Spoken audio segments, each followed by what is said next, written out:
जय हिंद। मैं पुरुषोत्तम कुमार आप सभी के अपने YouTube चैनल यूथ सफलता एक्सप्रेस पर सभी लोगों का स्वागत करता हूं। आइए आज के इस वीडियो में हम लोग मैथ से संबंधित कुछ महत्वपूर्ण प्रश्नों पर विचार करने वाले हैं। आइए देखिए क्वेश्चन नंबर पहला क्या कहता है। कहता है घड़ी को अंकित मूल्य के 4/5 पर बेचने पर 4% का हानि होता है। घड़ी के अंकित मूल्य और क्रय मूल्य के बीच का रेशियो बताना। देखिए बात समझिए, तो घड़ी का अंकित मूल्य क्रय मूल्य के बीच का रेशियो बताना है, तो इसका अंकित मूल्य को हम मान लेते हैं कितना 100। अब देखिए क्रय मूल्य पर विचार करना है, तो अंकित मूल्य के 4/5 मूल्य में बेच रहे हैं, तो हमको हो गया 4% का हानि। 4% हानि का फ्रैक्शन 96/100, तो इतना में बेच रहे हैं, हानि हो जा रहा है, इसका मतलब खरीदा गया होगा ज्यादा में, तो हो जाएगा आपका 100 कितना हो जाएगा आपका 96। तो यह हुआ अंकित मूल्य, यह हुआ क्रय मूल्य, यही दोनों के बीच का रेशियो। देखिए 100 हटा दीजिए, अब यहाँ से काट लीजिए, 5 से कट जाएगा आपका 20 बार में, और 4 से कट जाएगा आपका 24 बार में, है ना। फिर देखिए 4 से काटिए, 4 से कट जाएगा आपका 5 बार में, 4 से कट जाएगा कितना बार में 6 बार में, तो 6 इधर आ जाएगा, यानी 6 अनुपात कितना हो जाएगा 5। यही पूछा गया था आपसे, है ना, कि अंकित मूल्य और क्रय मूल्य के बीच का रेशियो बताने के लिए बोला गया था। अतः अंकित मूल्य और क्रय मूल्य के बीच का रेशियो कितना हो जाएगा आपका 6:5। ऑप्शन नंबर क्या हो जाएगा आपका ए, है ना। आइए अगला क्वेश्चन पर विचार करते हैं। कहता दो वस्तु का कीमत जो है 4:5 के अनुपात में, यदि पहला का कीमत में X% का वृद्धि हो और दूसरा का कीमत में 30% का कमी हो, तो ए और बी का नई कीमत जो है 10:7 के अनुपात में होता है। X का मान बताना। देखिए तो एक वस्तु का कीमत हम 4 यूनिट मान लेते हैं, दूसरा का कीमत हम कितना मान लेते हैं 5 यूनिट। देखिए तो पहला वस्तु का कीमत X% बढ़ा रहा है, तो 100 प्लस में X/100। दूसरा का कीमत 30% घटा रहा है, तो यह हो जाएगा आपका 70/100। इस परिवर्तन के बाद जो है दोनों के कीमत के बीच का रेशियो जो है वह कितना होता है आपका 10:7। चलिए X के मान पर विचार करना। देखिए इसको काट के हटा लीजिए। अब देखिए इस 7 से काट लीजिए कितना बार में 10 बार में। देखिए 4 से एक बार 2 से काट लेते हैं 5, और एक बार 2 से इधर काट लेते हैं कितना 5, तो हो जाएगा आपका 100 प्लस में X बराबर, तो हो जाएगा 25 पचे कितना हो जाएगा आपका 125, नहीं तो 100 प्लस में X बराबर 25। अतः X का मान कितना हो जाएगा 25। X का मान पूछा गया था, X का मान कितना हो जाएगा 25। ऑप्शन नंबर क्या हो जाएगा आपका ए, है ना। X का मान कितना हो जाएगा 25, ऑप्शन नंबर ए, है ना। आइए अगला क्वेश्चन पर विचार करते हैं। कहता है एक आयताकार खेत का क्षेत्रफल जो है, ध्यान दीजिएगा, देखिए आयताकार खेत का क्षेत्रफल दिया गया है, वह क्षेत्रफल है 27,000 वर्ग मीटर। देखिए आयताकार खेत का क्षेत्रफल है, जबकि उस खेत के लंबाई और चौड़ाई के बीच का रेशियो 6:5 है। अच्छा आयत का क्षेत्रफल होता क्या, लंबाई गुना चौड़ाई, तो दोनों को गुना कीजिए, तो 6 पचे कितना हो जाएगा 30 यूनिट वर्ग यूनिट, तो 30 वर्ग यूनिट का मान है, भाग देंगे तो 1 यूनिट का वर्ग आएगा, इसका अंडर रूट कर लीजिए, तो 1 यूनिट का मान निकल के आ गया। आपसे उस खेत का परिमाप पूछा, आयत का परिमाप होता क्या, लंबाई चौड़ाई के योग का दुगना। अच्छा तो लंबाई चौड़ाई 6 5 11 यूनिट, इसका दुगना कर लीजिए, यानी 22 यूनिट का जो है सकी मान बता देना। देखिए यहाँ से काट लीजिए, अब 30 से काटेंगे, तो 30 से काट लीजिए, 9 बार में 2 शून्य आपके पास बचा हुआ है, 270 को काट लिए, तो 900 का कितना हो गया आपका 900 का हो जाएगा आपका √30, गुना कितना हो गया आपका 22, है ना। कहने का मतलब कितना हो जाएगा 660 मीटर। यही पूछा गया था आपसे, है ना, कि उस आयताकार खेत का परिमाप बताइए। अतः उसका आयताकार खेत का परिमाप कितना हो जाएगा 660 मीटर, नहीं। देखिए क्षेत्रफल दिया गया था 27,000 वर्ग मीटर, है ना, और क्षेत्रफल हो गया 30 वर्ग यूनिट। 1 यूनिट का वर्ग निकल के आएगा, 30 से भाग दिए तो उसका अंडर रूट किए, 1 यूनिट का मान आया। आपसे परिमाप पूछा तो लंबाई चौड़ाई के योग का दुगना, 11 दूना 22 यूनिट का मान बताना था, 660 मीटर हो जाएगा। ऑप्शन नंबर ए, है ना। आइए अगला क्वेश्चन पर विचार करते हैं। देखिए कहता है x बराबर y⁴, y बराबर z⁴ b, z बराबर x⁴c, है ना। a b c का मान निकालना। देखिए बिल्कुल आसान है। अच्छा देखो x बराबर दिया गया y⁴ कितना a, अब देखिए सबका मान रखिए। अच्छा आप y का मान प्रयोग कर दीजिए, y का मान कितना है z पर पावर कितना b, अब पर पावर ही तो y का मान है, a जैसे पावर के रूप में था, रख दीजिए। फिर देखिए x बराबर, अब यहाँ पर z के मान का प्रयोग कीजिए, z का मान हो गया x⁴c, अब जैसे पावर था वो पावर b था, फिर पावर कितना था आपका a, रख दीजिए पावर पावर ए। देखिए तो हो गया आपका x बराबर पावर पर पावर गुना होता है, x पर पावर क्या हो जाएगा आपका a इंटू बी इंटू सी। अच्छा देखिए x कहने का मतलब क्या हुआ, x पर पावर a। अब देखिए दोनों तरफ जो है बेस इक्वल है, पावर का तुलना कर लेंगे है ना, तो पावर को बराबर कीजिएगा तो अतः a इंटू बी इंटू सी का मान कितना हो जाएगा 1। यही पूछा गया था कि a इंटू बी इंटू सी का मान बताइए, अतः a इंटू बी इंटू सी का मान कितना हो जाएगा 1 है ना। आपका उत्तर हो जाएगा ऑप्शन नंबर डी है ना, आपका उत्तर क्या हो जाएगा ऑप्शन नंबर डी है ना। चलिए अगला क्वेश्चन पर विचार करते हैं। कहता दो समरूप त्रिभुज का बात किया गया। देखिए अब दो सिमिलर ट्रायंगल का बात किया गया। अब इसमें देखिए एक त्रिभुज जो है आपका वह हो गया आपका ए बी क्या हो गया आपका सी, और दूसरा जो त्रिभुज है आपका यह पी क्यू आर है ना, यह क्या हो गया आपका पी क्यू आर। अब देखिए इसमें क्या कहता है ए बी सी का क्षेत्रफल, देखिए इसका क्षेत्रफल 64 हो गया और पी क्यू आर का क्षेत्रफल 121 वर्ग सेंटीमीटर हो गया। क्यू आर का लंबाई दिया गया, कितना दिया गया 15.4। अब हमसे कहता क्या बी सी का लंबाई पूछा। देखिए कहता दोनों त्रिभुज समरूप है। आपको हम कई बार बताए हैं कि त्रिभुज समरूप तब होता है जब उसका संगत कोण आपस में क्या होता है बराबर होता है, और जब त्रिभुज समरूप हो जाता है तो उसके संगत भुजा शीर्षलंब और परिमिति तीनों का अनुपात आपस में क्या होता है बराबर होता है, तथा उसके क्षेत्रफल का अनुपात जो होता है संगत भुजा के वर्ग के अनुपात के बराबर होता है। इसके संगत भुजा का रेशियो पर देखिए लिखेंगे ना बी सी, अब बटा क्यू आर को क्या लिखिएगा 15.4। अब देखिए तो इसका क्षेत्रफल संगत भुजा के वर्ग के अनुपात के बराबर होता है ना, तो इसके क्षेत्रफल का स्क्वायर रूट करेंगे तो भुजा के अनुपात के बराबर हो जाएगा, या फिर इसे डिटेल आप लिखना चाहते हैं तो इसे लिख सकते हैं संगत भुजा के वर्ग के अनुपात के बराबर होगा क्षेत्रफल, यह हो जाएगा 64 बटा कितना हो जाएगा आपका 121 नहीं। अब देखिए तो लिखेंगे यहाँ पर बी सी अब बटा 15.4 है ना, अब बराबर में कितना हो गया आपका स्क्वायर रूट करेंगे तो हो जाएगा 8 बटा कितना हो गया आपका 11, कितना हो जाएगा आपका 8 बटा 11। चलिए अब ध्यान दीजिएगा, अब इसको काट लीजिए। देखिए 11 से काटेंगे तो ये हो जाएगा 1 दशमलव कितना हो गया आपका 4। अब 1.4 में 8 से गुना कर लीजिए, लिखेंगे इसलिए बी सी बराबर है ना 112 यानी 11 दशमलव कितना हो जाएगा 2 है ना, 11.2 सेंटीमीटर आपका उत्तर हो जाएगा। ऑप्शन नंबर क्या हो जाएगा आपका बी है ना, ऑप्शन नंबर क्या हो जाएगा बी। दोनों एक्चुअली समरूप त्रिभुज था, हमने बोला समरूप त्रिभुज के क्षेत्रफल का जो अनुपात होता है संगत भुजा के वर्ग के अनुपात के बराबर होता है, बी सी का मान निकाल लिया गया 11.2 सेंटीमीटर है ना। आइए अगला क्वेश्चन पर विचार कर लेते हैं।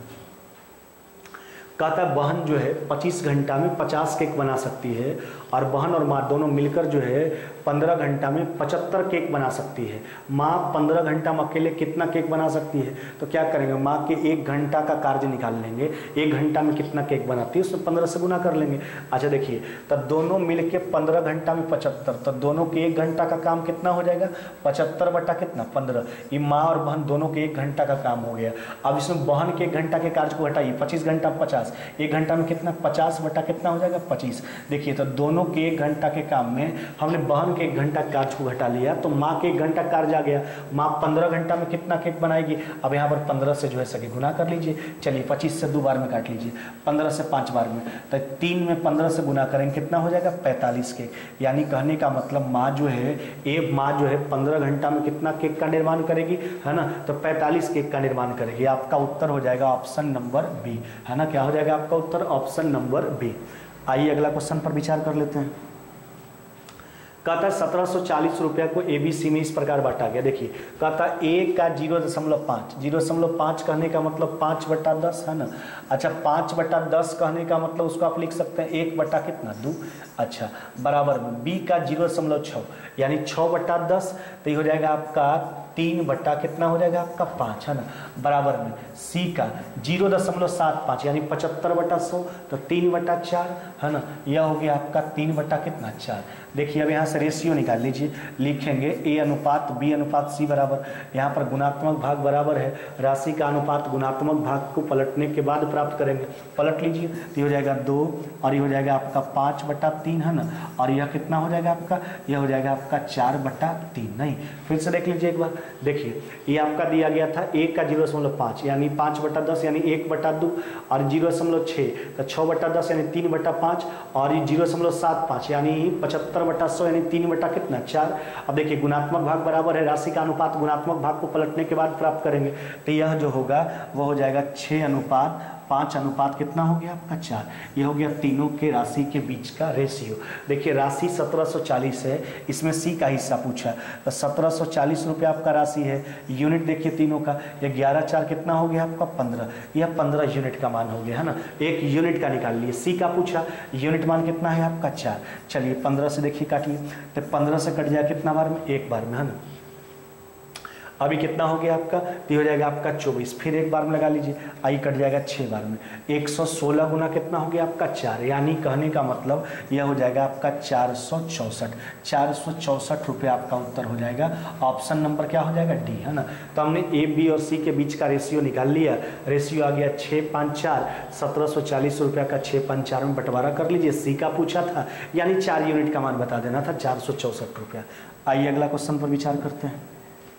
कहता आयतन 48√3 घन सेंटीमीटर वाले एक पिरामिड का आधार एक समबाहु त्रिभुज है। यदि पिरामिड का ऊंचाई 4 सेंटीमीटर है तो उसके आधार में जो समबाहु त्रिभुज है उस त्रिभुज का प्रत्येक भुजा पूछा। देखिए ना, तब पिरामिड का आयतन दे रखा है कितना, 48√3। अच्छा, पिरामिड का आयतन एक्चुअली होता क्या, 1/3 गुने आधार का क्षेत्रफल गुने ऊंचाई। तो 1/3 आधार में समबाहु त्रिभुज है, तो समबाहु त्रिभुज का क्षेत्रफल √3/4 इंटू भुजा स्क्वायर। उसका भुजा को हम ए मान लेते हैं क्योंकि समबाहु त्रिभुज का भुजा ही तो बताना है, भुजा को हमने ए मान लिया। और पिरामिड का ऊंचाई कितना दे रखा था, 4।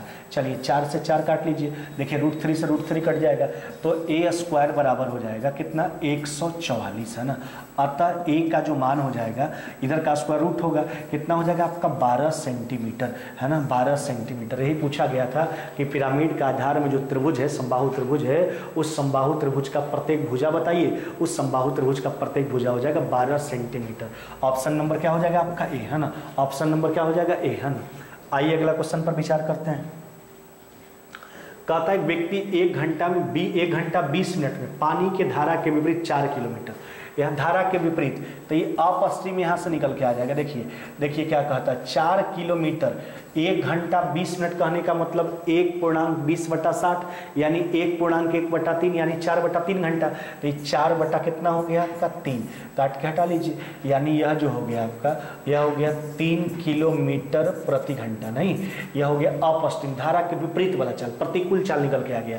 अब डाउन स्ट्रीम पर विचार कीजिए। अब देखिए क्या कहता है, कहता है तय करता है और केवल 24 मिनट में उसी स्थान पर वापस आ जाता है। सोचिए, तो 4 किलोमीटर गया तो 4 किलोमीटर ही वापस आएगा, और अगर गया धारा के विपरीत तो लौटेगा धारा के साथ। अब धारा के साथ लौटने में 24 मिनट, इसको घंटा में कन्वर्ट करने के लिए 60 से भाग देंगे। चलिए 4 से 6 बार में, 6 से कितना बार में, 10 बार में। यह कितना हो गया आपका, यह हो गया 10 किलोमीटर प्रति घंटा। देखिए यहाँ से दोनों चीज निकाल लिए, डाउन स्ट्रीम निकाल लिए, अप स्ट्रीम निकाल लिए। अब क्या कहता है, तो उसे स्थिर पानी में 13 किलोमीटर जाने में कितना समय लगेगा। अब देखिए, तो समय पूछा है 13 किलोमीटर जाने में। अच्छा, स्थिर पानी में जो चाल होगा वो तो केवल व्यक्ति का चाल होगा और धारा का चाल होगा नहीं, तो हम व्यक्ति का चाल कैसे निकालते हैं, डाउन स्ट्रीम प्लस में अप स्ट्रीम बाई 2, तो निकाल लीजिए। तो हो जाएगा 10 प्लस में 3, अब बट्टा कितना हो जाएगा आपका 2। देखिए 13 से 13 कट जाएगा, 2 को पलट दीजिए ऊपर है ना, आपका उत्तर हो जाएगा 2 घंटा। क्या हो जाएगा, 2 घंटा। ऑप्शन नंबर क्या हो जाएगा आपका सी है ना। हम क्या किए, अनुकूल चाल निकाल लिए, डाउन स्ट्रीम निकाल लिए, अप स्ट्रीम निकाल लिए, धारा के साथ, यानी कहता है स्थिर पानी में 13 किलोमीटर जाने का बात किया था, तो स्थिर पानी में जो चाल होगा वो केवल व्यक्ति का चाल होगा। तो व्यक्ति का चाल कैसे निकालेंगे, डाउन स्ट्रीम प्लस में अप स्ट्रीम बाई 2, हल कर दिए, आपका उत्तर हो गया 2 घंटा है ना। Option number C. आइए अगला क्वेश्चन पर विचार करते हैं। कहता त्रिभुज एबीसी में एडी कोण ए को 2 बराबर भागों में बांटता है। नहीं, अब देखिए बीसी को डी पर मिलता है। देखिए बात समझिएगा आराम से। देखिए यहाँ पर जो बात किया गया हमसे, यह हो गया आपका ए, बी क्या हो गया आपका सी। अब देखिए कोण ए का समद्विभाजक है, बीसी को कहाँ मिलता है, डी पर मिलता है। अब कहता क्या है, कहता बीसी बराबर क्या, देखिए यह पूरा कितना हो गया आपका ए, बीसी का मान हो गया ए है ना, एसी हो गया आपका बी, और जबकि ए बी का लंबाई क्या हो गया आपका सी है ना। अब हमसे CD का लंबाई पूछा है, CD का पूछा है। अच्छा देखिए, अगर इसको आप CD मानिएगा तो इसका लंबाई अगर सोच के देखिए ना, BD का लंबाई सोचिएगा तो ये पूरा आपका A है, तो इसको लिख सकते हैं ना, A माइनस में क्या लिख सकते हैं, CD। नहीं, क्योंकि पूरा लंबाई A और इतना दूर CD, तो इतना दूर का मान BD का मान निकाल लिए, A माइनस में CD। अब देखिए यहाँ पर कंसेप्ट हम क्या लगाएंगे, एक्चुअली AD जो है इस त्रिभुज का कोण समद्विभाजक है, तो किसी त्रिभुज के कोण समद्विभाजक के द्वारा बनाए गए अंतःखंड का जो अनुपात होता है, जो 2 अंतःखंड बनता है, इसका जो रेशियो होता है अन्य 2 भुजाओं के अनुपात के बराबर होता है। कहने का मतलब BD और CD का जो रेशियो होगा वह ए बी और ए सी के रेशियो के बराबर होगा। देखिए तब बी डी का मान रखिए, तब बी डी का मान हो गया ए माइनस में कितना सी डी, है ना। अब बटाई तो सी डी को सी डी के रूप में लिखेंगे क्योंकि सी डी का मान बताना है। अब देखिए ये अन्य दो भुजाओं के अनुपात के बराबर होगा, बराबर में क्या हो गया आपका सी बटा कितना हो जाएगा आपका बी, है ना। क्या बोले, अंतःखंड का जो रेशियो होता है वह अन्य दो भुजाओं के अनुपात के बराबर होता है। कब, जब कोण समद्विभाजक खींचा जाता है तब। चलिए तो लिखेंगे ए बी माइनस में बी सी डी, है ना, बराबर में, है ना, यह हो गया आपका सी इंटू सी डी। चलिए उधर भेज दीजिए आप, तो लिखेंगे ए बी बराबर, अब उधर देखिए सी डी कॉमन जैसा ही कीजिएगा तो आपके पास बचेगा बी प्लस में कितना सी, है ना। अब यहाँ से आप लिख सकते हैं, आपको सी डी बताना है ना, तो देखिए अब लिखेंगे सी डी बराबर, लिखेंगे इसलिए सी डी बराबर तो क्या हो जाएगा आपका ए बी बटा क्या हो जाएगा आपका बी प्लस में कितना सी, ए बी बटा बी प्लस सी। आपका उत्तर हो जाएगा ए बी बटा बी प्लस सी, है ना, ए बी बटा बी प्लस सी, है ना। ऑप्शन नंबर क्या हो जाएगा आपका बी, है ना, ऑप्शन नंबर बी। आइए अगला क्वेश्चन पर विचार कर लेते हैं। देखिए यहाँ पर दो कंडीशन दिया गया है, तो ऐसे प्रश्न में क्या करते हैं, एक कंडीशन यहाँ से यहाँ तक है और दूसरा यहाँ से यहाँ तक, दोनों कंडीशन को लेके चलिए। देखिए पहला को हल कीजिए तो कितना हो जाएगा आपका, यह हो जाएगा आपका 6x, है ना, प्लस में कितना हो गया 10, ग्रेटर देन कितना हो गया आपका 4x, माइनस में कितना हो गया आपका 5। चलिए उधर भेज दीजिए, तो 2x ग्रेटर देन कितना हो जाएगा माइनस में 15। अब दूसरा भाग लगा दीजिए तो x इज ग्रेटर देन हो जाएगा माइनस में 7 दशमलव कितना हो जाएगा 5। एक कंडीशन, एक शर्त तो आ गया पहला इससे। अब यहाँ से उसको लेके चलिए, अब इसको हल जैसे ही कीजिएगा, आप देखिए ना, तो इसको हल कीजिएगा तब 4x में से एक आपका चला गया 3x, कितना हो जाएगा आपका x, और ये ग्रेट लेस देन हो जाएगा आपका 5 और 2 कितना हो गया आपका 7। देखिए तो दोनों को हमने हल किया। अब इस दोनों कंडीशन को ध्यान में रख के जो है हम मान पर विचार करेंगे। अब देखिए मान पर क्या विचार करना है, कहने का मतलब है x का मान माइनस में 7.5 से बड़ा और 7 से छोटा होना चाहिए। अच्छा देखिए 7 से छोटा होना चाहिए तो 8 तो उत्तर होगा नहीं आपका। अब 6 का जहाँ तक सवाल है, 6 7 से छोटा भी है और माइनस में 7 से 7.5, माइनस में 7.5 से बड़ा भी है। तो मेरे हिसाब से यहाँ पर तो दोनों कंडीशन को देखते हुए x का मान कितना हो जाएगा आपका 6, x का मान कितना हो जाएगा 6। आगे ऑप्शन माइनस में 8 पर विचार कर लीजिए, तो माइनस में 7.5 से बड़ा होना चाहिए, तो छोटा हो जा रहा है। माइनस में जैसे से मान बढ़ाइएगा तो मान घटते चला जाता है, तो -8 तो होगा नहीं और -10 भी नहीं होगा। अतः दोनों कंडीशन को ध्यान में रख के जो है x का मान उत्तर के रूप में क्या आ जाएगा आपका 6, है ना, x का मान हो जाएगा 6, ऑप्शन नंबर बी, है ना। आइए अगला क्वेश्चन पर विचार करते हैं। कहता है यदि गदाधर का वेतन जो है हामिद के वेतन से 3/2 और सर्वेश का वेतन हामिद के वेतन का 4/3। देखिए गदाधर और सर्वेश दोनों का जो बात किया गया, दोनों का तुलना हामिद से किया गया। हामिद का वेतन अगर 1 यूनिट मानते हैं तो गदाधर उसका 3 कितना है 2 और सर्वेश जो है वह हामिद का 4 कितना है 3। चलिए भिन्न का अनुपात है, इसको सरल अनुपात में बदलने के लिए ल से गुना करेंगे, ल 6 तो 6 से गुना करेंगे तो हो जाएगा आपका 9 और ये हो जाएगा कितना 8। यही पूछा गया था, है ना, कि गदाधर और सर्वेश के वेतन के बीच का रेशियो बताइए। अतः गदाधर और सर्वेश के वेतन के बीच का रेशियो कितना हो जाएगा आपका 9 अनुपात कितना हो जाएगा 8, है ना। आइए अगला क्वेश्चन पर विचार कर लेते हैं। कहता है एक समानांतर श्रेणी का तीसरा और 7वां पद क्रमशः माइनस में 8 और 11 है, 15वां पद पूछा। अच्छा देखिए ना, एनवां पद एक्चुअली होता है इसमें क्या है, टीएन बराबर क्या होता है इसमें, टीएन बराबर एपी में होता है ए प्लस, है ना, एन माइनस 1 इंटू क्या होता है आपका डी, यही एनवां पद होता है एपी का। अब देखिए यहाँ से हम प्रथम पद को ए मान लेते हैं अगर, और कॉमन डिफरेंस को डी मान लेते हैं, तो कहता है श्रेणी का तीसरा पद माइनस में 8। सोचो तो तीसरा पद लिखिएगा तो क्या लिखिएगा, ए प्लस में 2 D N minus D, N minus 1 into D, A plus 2 D कितना हो गया आपका माइनस में 9। यह हो गया आपका इक्वेशन नंबर फर्स्ट। चलिए अब एक बार देखिए और क्या कहता है 7वां पद, यानी ए प्लस में कितना हो जाएगा आपका 6d, 7वां पद यानी 7 में से जाएगा 6d, यह जो है आपका कितना है 11। इक्वेशन नंबर कितना हो गया आपका सेकंड। यहाँ से ए और डी के मान पर विचार करेंगे। अब देखिए ए और डी के मान पर आप विचार करके देख लीजिए, घटाइए इसको, तो घटाइएगा तो ये आपका माइनस में कट जाएगा, है ना, तो ये हो जाएगा आपका, देखिए ना, माइनस में आपका कटेगा आपका, तो ये हो जाएगा आपका माइनस कर लीजिए इसको, तो जैसे ही घटाइएगा तो ये कट जाएगा, ये हो जाएगा माइनस में 4d है ना, बराबर में माइनस में हो जाएगा, माइनस में कितना हो जाएगा आपका, तो माइनस में 4d बराबर माइनस में 20, अतः d का मान कितना हो जाएगा आपका, d का मान हो जाएगा आपका 5। अब देखिए d का मान 5 निकल के आ गया, तो 1 के मान पर विचार कीजिए, तो d का मान 5 रखिए, तो 5 दूना कितना 10, तो 10 उधर जाके नेगेटिव हो जाएगा, यह हो जाएगा आपका माइनस में कितना हो जाएगा 19 है ना, यह हो गया a का मान, प्रथम पद निकल के आ गया, कॉमन डिफरेंस निकल के आ गया।